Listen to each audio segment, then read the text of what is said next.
Nós está agradecido para a abertura com nossa raia também, com que o tem uma proposição, tem roupa e pensamento na seguro roupa grande e possível ampliação de um evento e um conceito assim aqui também.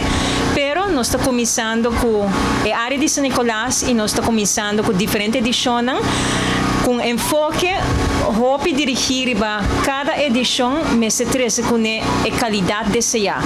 A qualidade para que estão participar localmente, pois pensando aqui na área do comércio, mas também para nossa comunidade local. E sem dúvida, mais claro para o visitante. O visitante que está exigente, que tem certa experiência também com o evento internacional, pois não está algo fácil e nós desejamos êxito na junta de supervisão na board também, me tenho visa de Island Festival. E na turismo não que vai trazer o conceito aqui. É um conceito novo, diferente. E maneira mais vista, nós de parte de ATA, nós estamos satisfeitos com o trajeto que agora aqui. Nós logramos fazer ajustação junto com a organização. Passina, basta luna depois que nós temos proposição, que nós estamos aqui na AWE, está lançando o evento aqui oficialmente. Manenos logo da visa, Aruba meets in San Nicolas. Para mim, como habitante de San Nicolás, para mim é um sumo honor e prazer para sentar a noite aqui e para introduzir-vos na um conceito inovativo, algo que você nunca vai olvidar.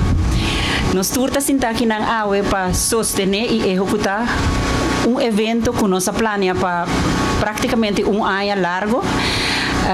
Kami na intensyon ta para habitante de Aruba salir ng distrito, único outro de um ambiente hopi ameno, onde nos meta ng principal tameta para nos turista ng kutabing Aruba para por sinti kung eta the way of life de nos rubiano nang para conocer nossa história de Aruba com nos viva e que de minha maneira para de um street festival.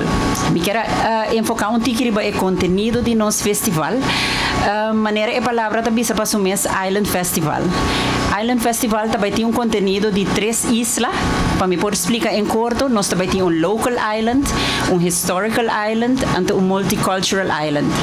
Tour isla riba o mês também tem sua essência espetacular.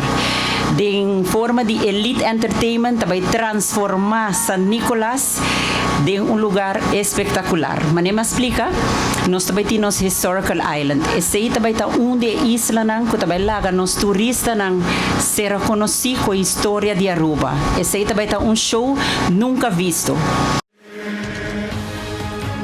Essa aqui tá é Arubiano, o website